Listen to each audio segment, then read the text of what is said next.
Buenos días, muchachos. En esta oportunidad vamos a ver el tema de la apología de Sócrates y vamos a ver otro capítulo dentro de este diálogo, ¿ya? Esta pequeña obra de Platón.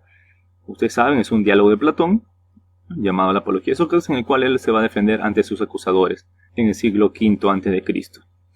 Bien, sigamos. Este es el famoso oráculo de Delfos. Sobre él va a hacer referencia a Sócrates. Pasamos aquí. Él va a hablar de Crefonte, ¿no? Que era un amigo de Sócrates, que en ese momento no estaba porque ya había fallecido, pero él va a ir al oráculo y va a preguntar. Aquí dice: tuvo la audacia, Crefonte, de preguntar al oráculo esto. Preguntó si había alguien más sabio que yo. Es decir, Crefonte preguntó si había alguien más sabio que Sócrates. Ya en ese tiempo Sócrates, de avanzada edad, pues era muy reconocido en el pueblo de Atenas, ¿no? Era muy famoso en el sentido de que él solía dialogar con todas las personas de las calles y era visto pues como un gran maestro. No para todos, claro, ¿no? Pero para los personajes más resaltables. Dice: la Pitia le respondió. La Pitia es la sacerdotisa, que era la que comunicaba la voluntad o el deseo o la voz de los dioses. La Pitia le respondió que nadie era más sabio que Sócrates. Es decir, no había nadie más sabio que Sócrates. Acerca de esto os dará testimonio aquí este hermano suyo, puesto que él ha muerto, ¿no? Es decir, está tratando de probar que existió Crefonte, que era alguien que todo el mundo conocía y que fue a preguntar al oráculo y que éste le dijo esta sentencia que hemos leído, ¿no? De que Sócrates es el más sabio de todos. Y esto es perturbable porque Sócrates, vamos a ver acá, Sócrates siempre afirmaba esta tan conocida sentencia: solo sé que nada sé, ¿no? Es decir, que no era sabio Sócrates. Era muy famoso por esta sentencia que ustedes también deben recordar. Pero en esa anécdota, pues, el oráculo dice que no hay nadie más sabio que Sócrates. Como eso puede ser coherente con lo que decía el buen Sócrates. Así que Sócrates, pues, perturbado por eso, decide investigar y descubrir lo que hay detrás de todo esto, ¿no? Acá se les da un pequeño texto que dice: intentaba yo demostrarle que él creía ser sabio, personaje al cual va a visitar Sócrates, pero que no lo era en realidad ese personaje. A consecuencia de ello, me gané la enemistad de él y de muchos de los presentes. Parecía que había una contradicción entre Sócrates y el oráculo de Delfos, cuando éste afirma que nadie es más sabio que Sócrates, ¿no? En contraposición a lo que el mismo Sócrates decía, que solo sé que nada sé. Y durante mucho tiempo estuve yo confuso sobre lo que en verdad quería decir el oráculo. Es decir, Sócrates creía pues que había una contradicción, que algo estaba mal. O está mal el oráculo o está mal Sócrates. Y Sócrates pues no podía salir de la duda, no encontraba alguna solución. Y por eso que Sócrates decide ir en su investigación, decide investigar por qué es sabio. Es decir, por qué el oráculo considera que Sócrates es sabio. Debe haber alguna explicación coherente, ¿no? Por eso hace su investigación Sócrates. ¿Qué dice realmente el Dios y qué indica el enigma? Yo tengo conciencia de que no soy sabio, dice Sócrates. Ni poco ni mucho. ¿Qué es lo que realmente dice al afirmar que yo soy muy sabio? ¿No? Es lo que dice el oráculo. Es lo que se pregunta Sócrates. ¿Por qué dijo eso el oráculo? Sin duda no miente. No le es lícito mentir al oráculo, ¿no? Eso piensa todo el pueblo de Atenas, incluyendo Sócrates. Y durante mucho tiempo estuve yo confuso sobre lo que en verdad quería decir tal oráculo, el oráculo de Delfos. Más tarde, a regañadientes, me incliné a una investigación del oráculo del modo siguiente.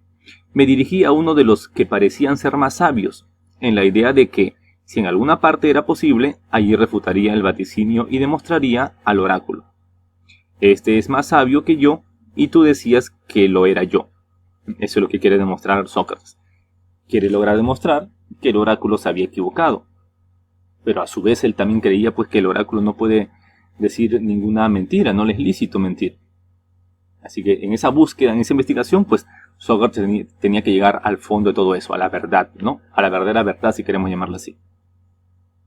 Y por eso va, como dice acá, ante el personaje que parecía ser más sabio, al menos ante los demás, ante el público, ante el pueblo, ¿no? Ante todo el mundo sabía que él era más sabio, así que ahí apuntó Sócrates, hacia ese personaje.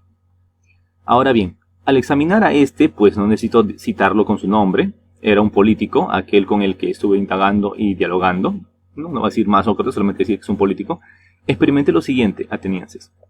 Me pareció que otras muchas personas creían que ese hombre era sabio.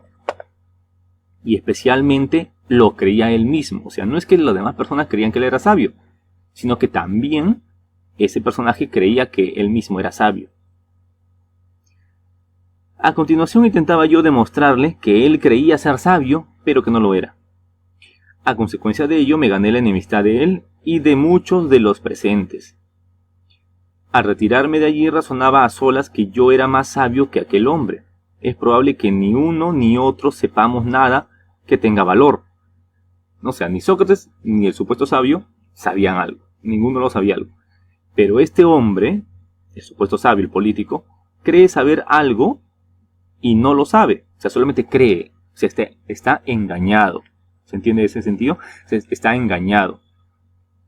Está cayendo en un gran error, un error garrafal, porque no es solamente que sea un ignorante, es decir, que no tenga la verdad, no sepa la verdad, sino que se engaña a sí mismo creyendo que sí tiene la verdad, que es lo peor de todo.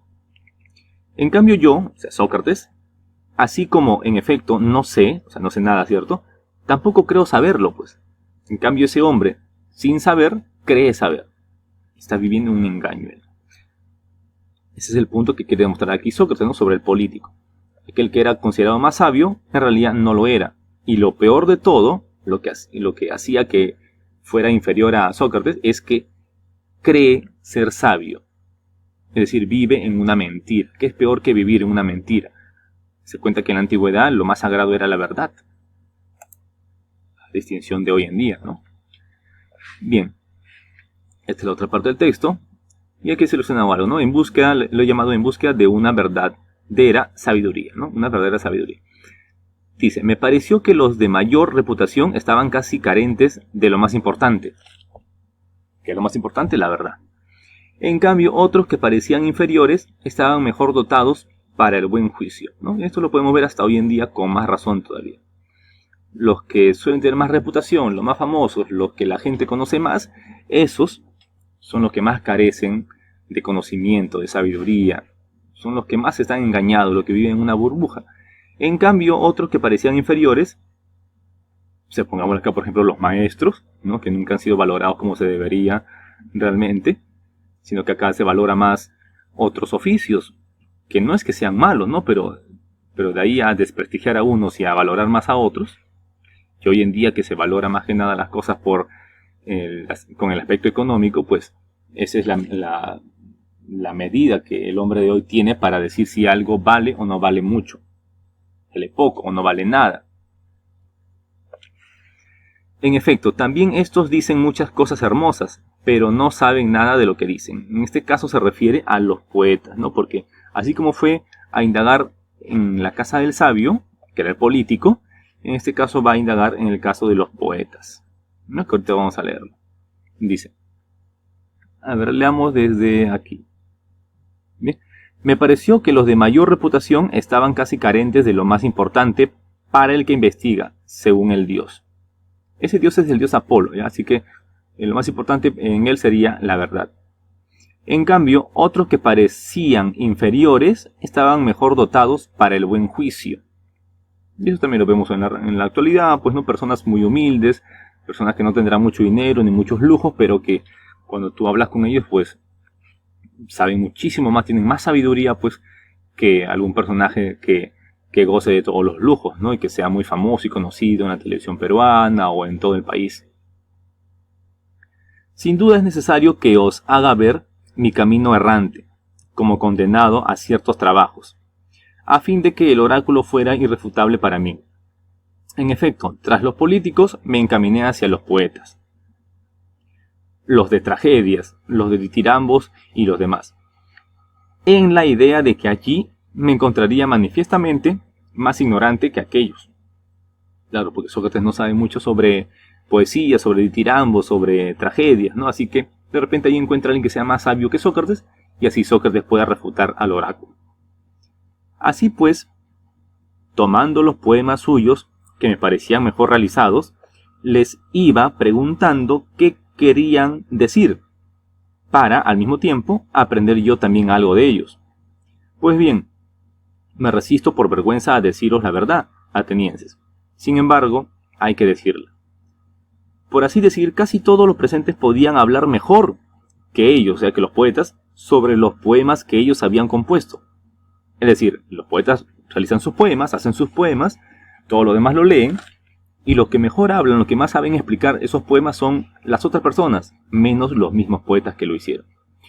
Así pues, también respecto a los poetas me di cuenta, en poco tiempo, de que no hacían por sabiduría lo que hacían. O sea, no es que sepan de verdad lo que estaban haciendo, no eran conscientes de lo que estaban haciendo cuando hacían esas poesías tan hermosas, esos poemas, sino por ciertas dotes naturales y en estado de inspiración como los divinos y los que recitan los oráculos. En efecto, también estos dicen muchas cosas hermosas, pero no saben nada de lo que dicen. Es decir, lo hacen por una inspiración semejante, me pareció a mí, que experimentaban también, ¿no? Por una inspiración. Se refiere a como cuando alguien se inspira, ¿no? Encuentra la luz y comienza a realizar su arte, pero mientras lo realiza, mientras lo hace, no sabe lo que está haciendo. Está inspirado, ¿no? Cuando termina de hacerlo y se le preguntan, pues no sabe qué hizo. Es lo que está diciendo Sócrates respecto a los poetas, ¿no?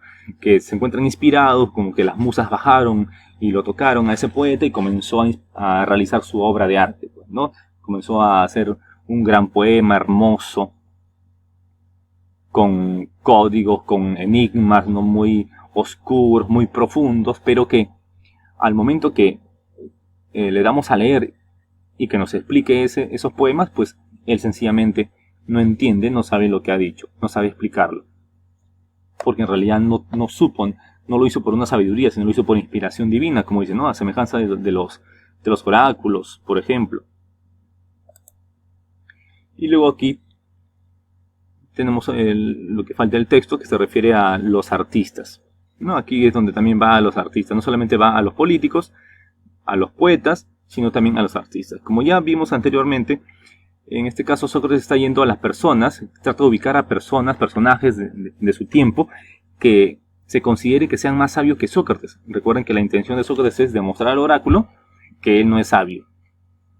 Pero ya con el tiempo, pues, de todo este proceso que está haciendo Sócrates, se va dando cuenta que el oráculo, lo que había dicho, sí tenía sentido.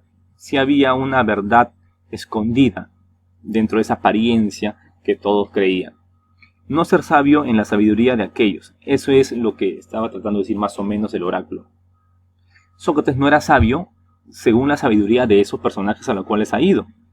Porque esa sabiduría a la cual estaba recurriendo Sócrates, de esos personajes, no era una verdadera sabiduría, era una sabiduría aparente nada más. Recuerdo que habían pasado con los políticos, con los poetas y en este caso también con los artesanos, los artistas. Todos esos casos tenían como tema central aspectos del conocimiento que Sócrates no había estudiado tanto y que por tanto Sócrates creía que ahí en esos casos iba a encontrar personas que supieran más que él. Pero mientras hacía sus preguntas y preguntas Sócrates, en esas anécdotas, se daba cuenta pues que los que querían saber mucho en realidad no sabían nada. Por eso dicen no ser sabio en la sabiduría de aquellos. Ese era un beneficio que tenía Sócrates. Él no era sabio como la sabiduría que ellos tenían, ni ignorante en la ignorancia de aquellos. Él era sabio de otra manera, Sócrates. La sabiduría de Sócrates era de que él sabía, o sea, se daba cuenta de que no sabía. O sea, él al menos podía ver que no poseía la sabiduría, de que no poseía la verdad. Al menos él se daba cuenta de eso, se daba cuenta de su miseria, si quieren verlo así. Se daba cuenta de su propia ignorancia. Y en ese sentido, pues, era la ignorancia también de ellos. Su ignorancia estaba en que ignoraban lo ignorante que eran. O sea, no se daban cuenta de que no sabían, no se daban cuenta de su propia ignorancia. Bien, hasta ahí nos quedamos, muchachos.